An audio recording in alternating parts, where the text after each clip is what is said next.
Hello friends, welcome to my YouTube channel. आज मैं आप लोगों को बीएड फर्स्ट सेमेस्टर में सब्जेक्ट पेपर का फाइल कैसे बनाते हैं बताऊंगा। बीएड फर्स्ट सेमेस्टर में टोटल 4 पेपर होते हैं। मैं आप लोगों को फर्स्ट पेपर की फाइल के बारे में बताऊंगा। सभी पेपर के प्रश्न आप लोगों को क्लास में सब्जेक्ट टीचर से मिलेगा, जो सभी को एक समान प्रश्न दिया जाता है और उन प्रश्नों का उत्तर आप लोगों को घर पे किताबों से देखकर लिखना रहता है। तो ये रहा हमारा पहला पेज, फ्रंट पेज है। बढ़िया से हमने बनवाया है, इसको देखिए, प्रिंट निकलवाया है। पहला क्वेश्चन था शिक्षा के अर्थ, प्रत्यय एवं प्रकृति के बारे में बताना है। तो शिक्षा के अर्थ, शिक्षा शब्द संस्कृति के शिक्ष शब्द से बना है, जिसका अर्थ है सीखना और सिखाना। इस तरह से हम कह सकते हैं कि शिक्षा सीखने और सिखाने की एक प्रक्रिया है। तो इस प्रकार से हमने शिक्षा के अर्थ के बारे में बताया है। ये देखिए, शिक्षा एजुकेटम शब्द से लिया गया है, इसके बारे में बताया गया है इसमें बढ़िया से डिटेल्स से।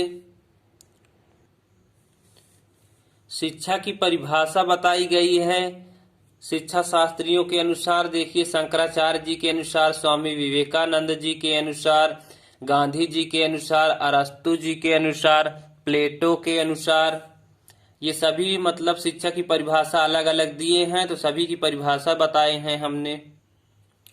पेस्टोलॉजी के अनुसार, फ्रावेल के अनुसार, मैकेंजी के अनुसार। अब देखिए, फ्रावेल के अनुसार क्या है, शिक्षा एक प्रक्रिया है जिसके द्वारा बालक अपनी आंतरिक शक्तियों को बाह्य शक्तियों का रूप देता है। इसी तरह पेस्टोलॉजी के अनुसार क्या है, शिक्षा मनुष्य की जन्मजात शक्तियों का स्वाभाविक समरस और प्रगतिशील विकास है। अब शिक्षा की प्रकृति और विशेषताएं बताए हैं। देखिए, शिक्षा की प्रमुख विशेषताएं निम्नलिखित है।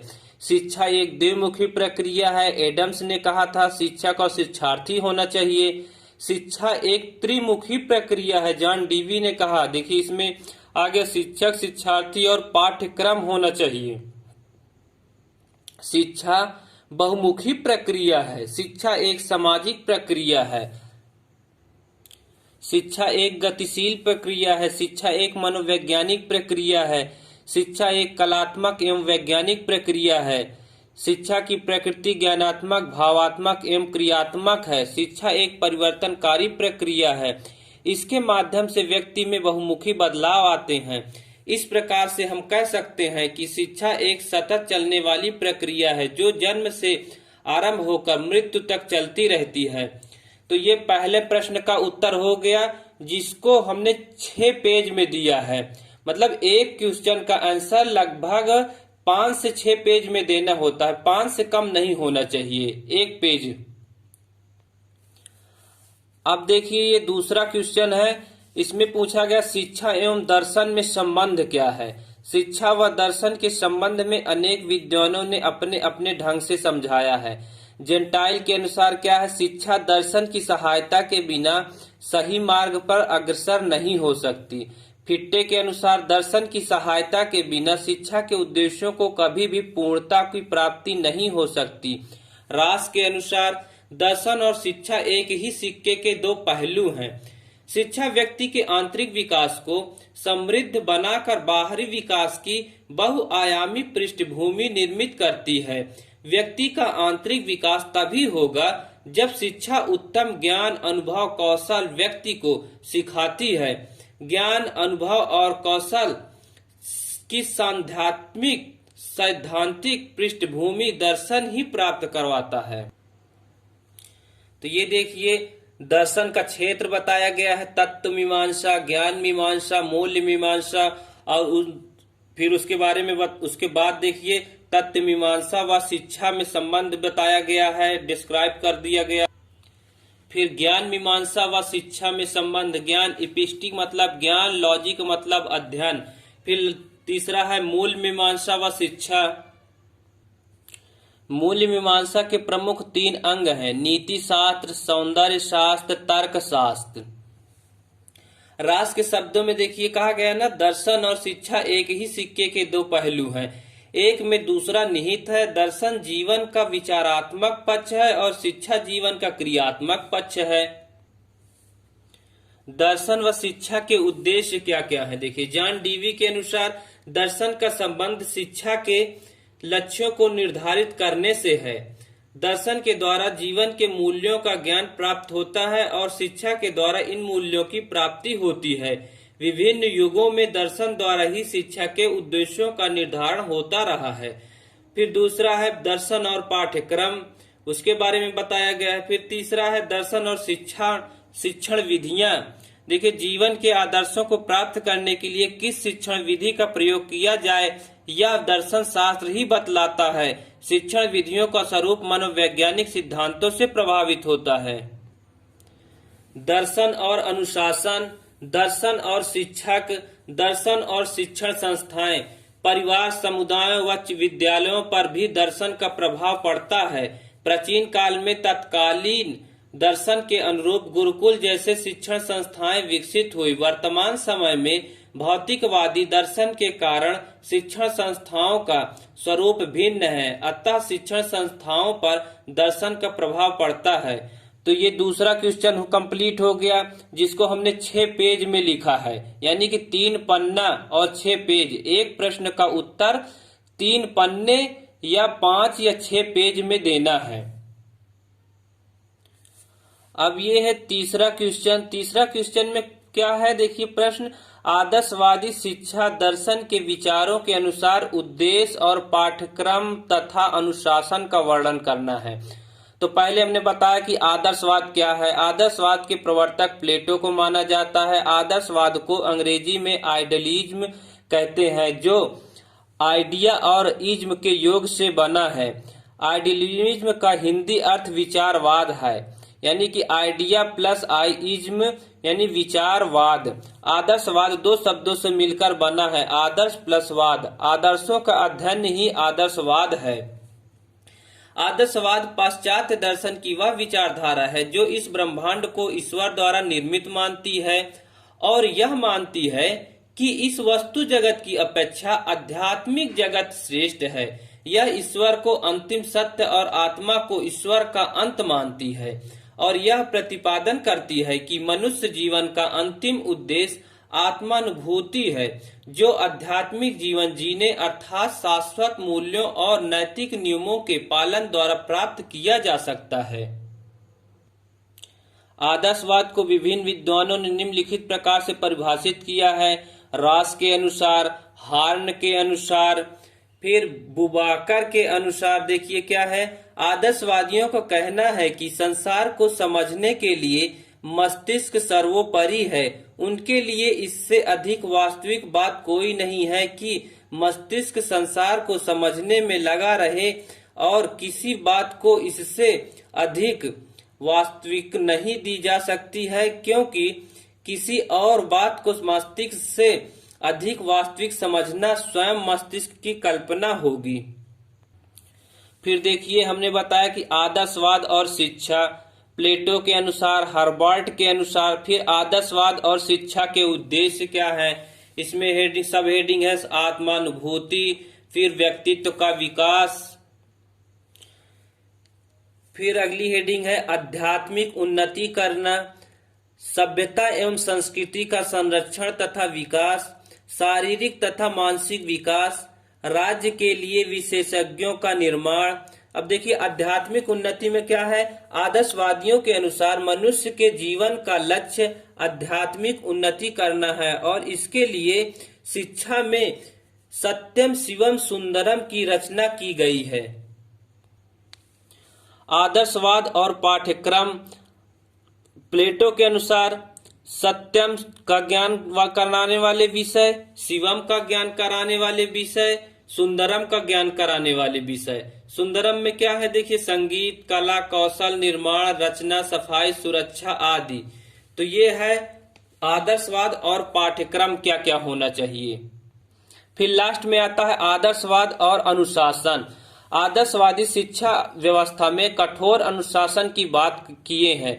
आदर्शवादियों के अनुसार बालक के लिए अनुशासन आवश्यक है, वह अनुशासन में रहकर ही शिक्षा ग्रहण कर सकता है। अनुशासनहीन बालकों में ज्ञान का विकास नहीं किया जा सकता है। अतः शिक्षक का कर्तव्य है कि वह अपने उच्च आदर्शों से अनुशासन की भावना जागृत करे। तो ये पूरा कंप्लीट होता है तीसरे क्वेश्चन का आंसर, जो कि 6 पेज में हमने दिया है। 6 पेज और 3 पन्ना है। अब चौथा क्वेश्चन है, मानव निर्माण की शिक्षा में स्वामी जी का योगदान क्या है। तो ये देखिए, हमने बताया स्वामी जी के गुरु रामकृष्ण जी का कथन था कि किसी मानव को दूसरे मानव की आवश्यकता होती है। फिर विवेकानंद जी के अनुसार लास्ट में देखिए क्या लिखा है, शिक्षण, प्रशिक्षण तथा प्रयोगों का मुख्य उद्देश्य तथा आधार एक परिपूर्ण मानव निर्माण होना चाहिए। मैन शब्द 3 वर्णों से मिलकर बना है जो निम्नवत है। मैन का मतलब, पहला एम का मतलब है मोरालिटी यानी कि नैतिकता, ए का मतलब है एबिलिटी यानी कि योग्यता, नोबिलिटी का मतलब है कुलीनता, महानता, श्रेष्ठ आचरण। जैसा कि मैन शब्द 3 वर्णों से MAN से मिलकर बना है, जिसमें M वर्ण से तात्पर्य मोरालिटी अर्थात नैतिकता, A से एबिलिटी, N से नोबिलिटी अर्थात मानव को व्यापक तौर पर परिभाषित करें तो मानव नैतिक गुणों से परिपूर्ण, योग्य तथा कुलीन होता है। स्वामी विवेकानंद जी ने मानव निर्माण की शिक्षा में इसी मानवीय गुणों को मानव में समाहित करने पर बल दिया है। फिर मानव की नवीन संकल्पना क्या है उसके बारे में बताया। देखिए, अच्छाई पर विश्वास, ईर्ष्या तथा संदेह का अभाव, सदाचारी लोगों की सहायता करना। विवेकानंद के अनुसार शिक्षा दिव्य पूर्णता की एक अभिव्यक्त है जो व्यक्ति में पहले से ही निहित है।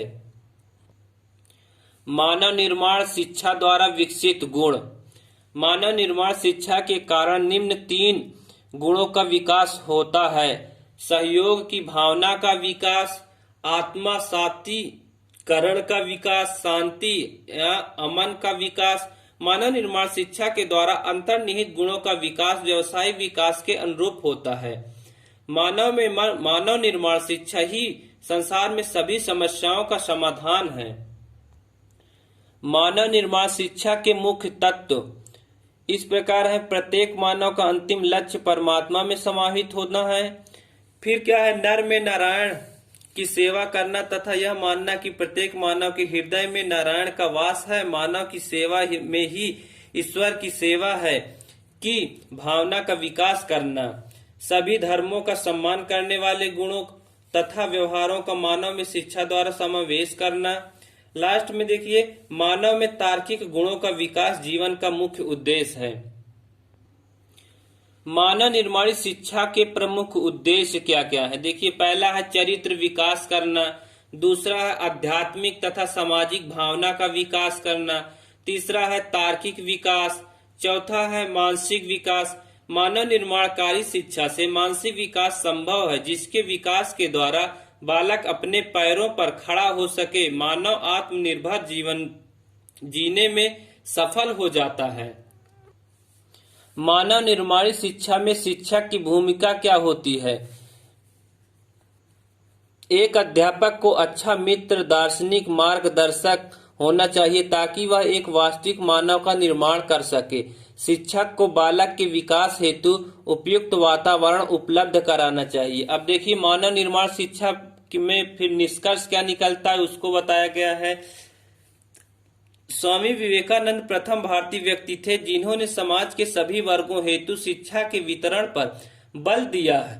इसके साथ ही भारत को सही आकार देने हेतु कार्य किया। उनका कथन था कि मैं समाज को शिक्षित करना चाहता हूँ। स्वामी जी ने युवाओं के संबोधन में कहा कि उठो, जागो तथा तब तक चलो जब तक लक्ष्य की प्राप्ति न हो। तो ये चौथा क्वेश्चन का आंसर कंप्लीट हो जाता है। ये भी 6 पेज में ही है, 6 पेज यानी 3 पन्ना। पांचवा क्वेश्चन दिया गया था राष्ट्रीय एकता और शिक्षा पे। तो राष्ट्रीय एकता का अर्थ एवं परिभाषा के बारे में देखिए बताया गया है कि राष्ट्रीय एकता किसे कहते हैं। फिर उसकी परिभाषाओं के बारे में देखिए। परिभाषा राष्ट्र के अनुसार राष्ट्रीयता एक भाव अथवा प्रेरणा है जिससे प्रभावित होकर व्यक्ति अपने राष्ट्र से प्रेम करता है और उसके विकास में सहायक होता है। प्रोफेसर जिमन ने अपनी पुस्तक नेशनलिज्म एंड गवर्नमेंट में अपने विचार व्यक्त करते हुए कहा है, मेरी दृष्टि से राष्ट्रीयता का प्रश्न सामूहिक जीवन, सामूहिक विकास तथा सामूहिक आत्मसम्मान से संबंधित है।